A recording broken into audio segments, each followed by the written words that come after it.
Hey guys, so I think I'd try my foray into filmmaking. Now, I had this really good idea, see? I would take a newly public domain character who is associated with cuteness and innocence and have them star in a slasher. It's a pretty clever subversion of expectations, I believe. I think I'll call it Please Oh Please Share This Around on Reddit. Maybe I'll workshop it. Copyright laws. They're as convoluted as they are abused. In layman's terms, they're laws that protect your intellectual property for an allotted amount of years. Originally only being about 25 years until Disney stepped in and rallied Congress to keep extending it to an obnoxious degree because goddammit if commoners are gonna get their hands on Steamboat Willie. Meaning anything made prior to then becomes free game for anybody. And this can extend to anything with copyright attached to it. Music, movies, books, logos, and characters. And there's plenty of examples of characters that are famously in the public domain. It's why we get a new Sherlock Holmes and Robin Hood movie every 10 years or so. You don't have to worry about rights ownership or licensing or anything like that. And in 2022, the character Winnie the Pooh officially entered the public domain. Not taking too long for someone to fulfill their lifelong dream of making their own continuation of Pooh's Odyssey. This movie in particular being a horror movie. Winnie the Pooh, Blood and Honey. Now before you get confused, why did they have to wait till after Pooh entered the public domain? Wouldn't this count under fair use? Fair use, if you're not aware, is an exemption from following copyright law under certain circumstances, such as the work being transformative, like a movie review or a parody. You're getting a different experience from watching that than the original work. Even for regular parodies, it's much safer to use different but similar characters to get your point across, because if you're just using the IP for commercial purposes, there's a high chance of getting sued.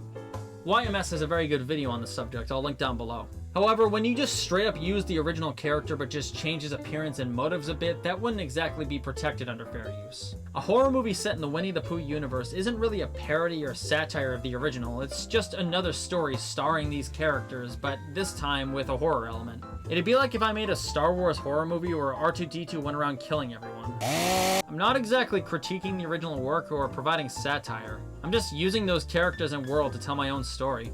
Making sense? Good. So now you see why they couldn't make a movie like this before Pooh was in the public domain.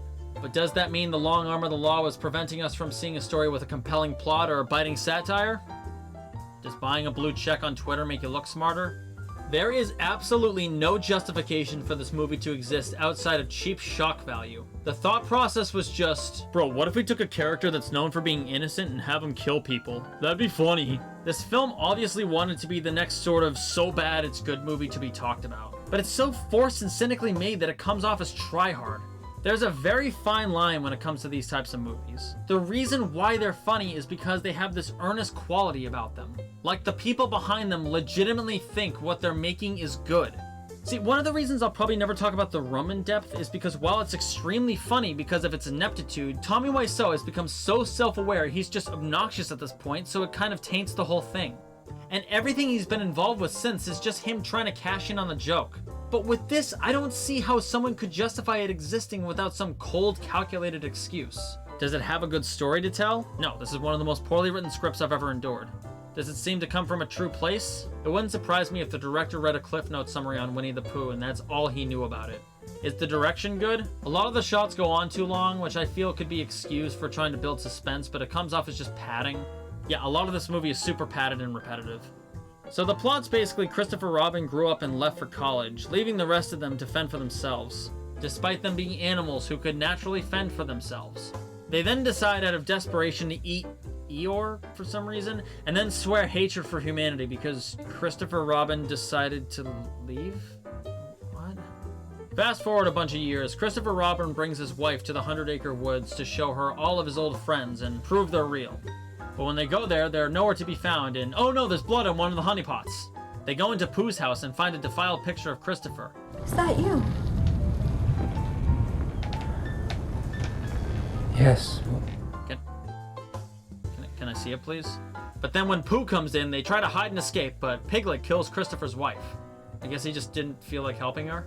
He tries to escape, but is cornered by Pooh and Piglet, and somehow immediately clues into the fact that them turning into psychopaths was because of him not staying. I would have never left, I swear.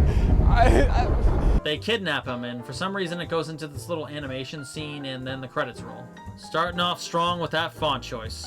After some embarrassingly amateur drone shots, we cut to a car going into the woods. It stops and the driver goes into a gas station to ask a guy with an indiscernible accent if the pumps work. Them old things? You seen them? They've been working for years.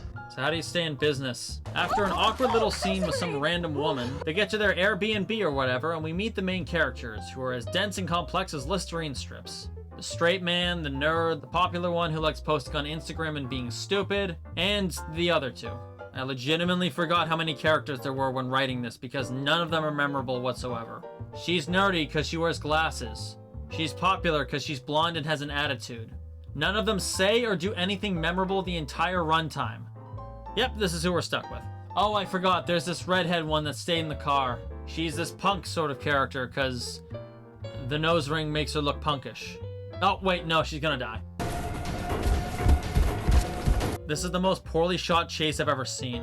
Anyway, she dies by getting her head caved in by Pooh. I don't know, it's kind of hard to tell because it's so poorly framed.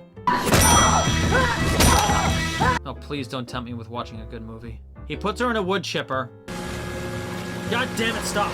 They try to give the straight man girl an arc by having her talk about how she was assaulted, but none of it feels organic and is poorly acted, like the rest of the movie. We then cut to a scene where Christopher Robin is chained up in a shed begging for Pooh to understand why he had to go. Again, you are animals, who apparently hung out with him for like 15 years and you relied on him for literally everything. Why are you so mad anyway? None of this makes sense. It would have worked better narratively if Christopher did something like, I don't know, tip off some construction tycoon to start bulldozing the 100-acre woods, and Pooh swears revenge by killing off the workers and like using their equipment against them. I mean, I'm telling this how to properly establish stakes in a story. What do I expect? He then shows Christopher that he's completely removed the skin from his wife's Spirit Halloween skeleton, whips him with her hair, and then showers him in her blood. What is the point of any of this? The Instagram girl goes to the hot tub to take photos, but is interrupted by Pooh. She's kidnapped and is tied up in the front of the car with Pooh behind the wheel. But here, Pooh is in the car for no reason. I feel like the scene only exists so they could use shots of Pooh in the car for the trailer. So random and overdone. Some of the other ones go outside to see what happened. I guess they didn't hear her earlier. And find the car empty with their friend's head crushed. They go back inside to see someone wrote "Get Out" on the window in blood. They hear something outside, and what do you know? It's Pooh, followed by a bunch of CGBs. Wait, I thought he was already inside because the door was open. Why is he back out?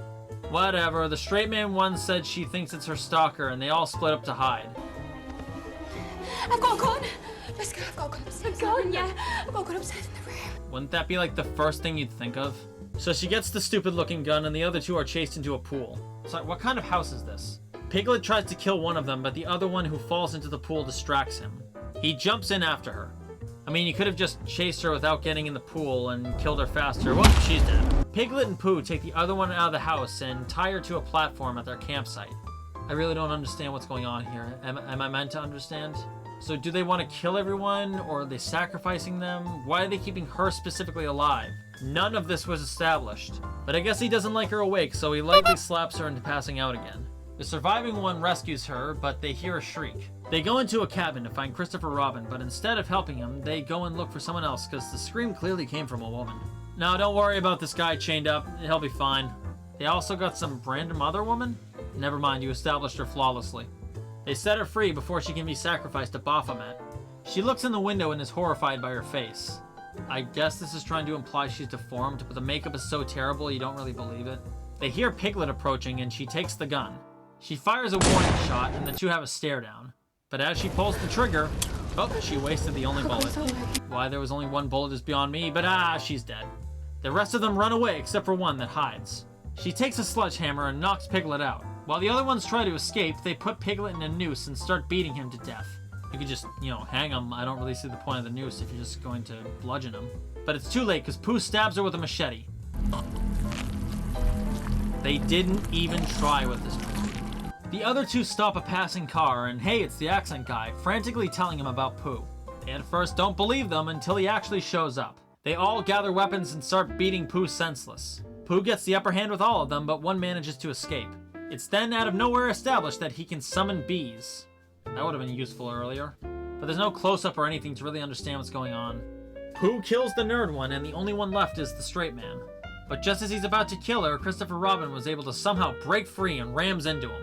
This doesn't kill him, however, as he merely brushes it off. I hate this so badly. Pooh holds a knife to the straight man's throat, but Christopher Robin begs him not to kill her, offering to stay with him again. After some hesitation, dead. Christopher screams as Pooh hacks her body up, and the movie just ends. Actually, no, it doesn't end. It basically just stopped. They couldn't even end the movie right. Blood and Honey is one of the most poorly made movies I've ever seen.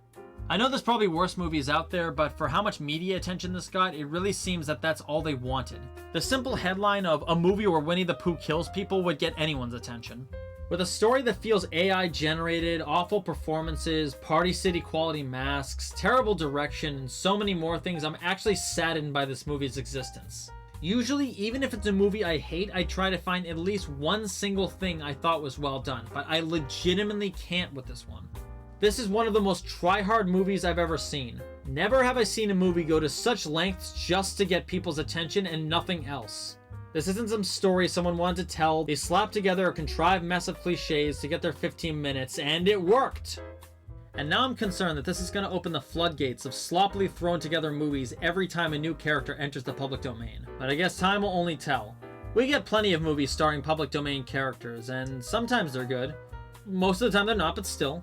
So now I can only hold out hope that in 2103, Ride to Hell Retribution will be given the big screen treatment it so deserves by a loving fan.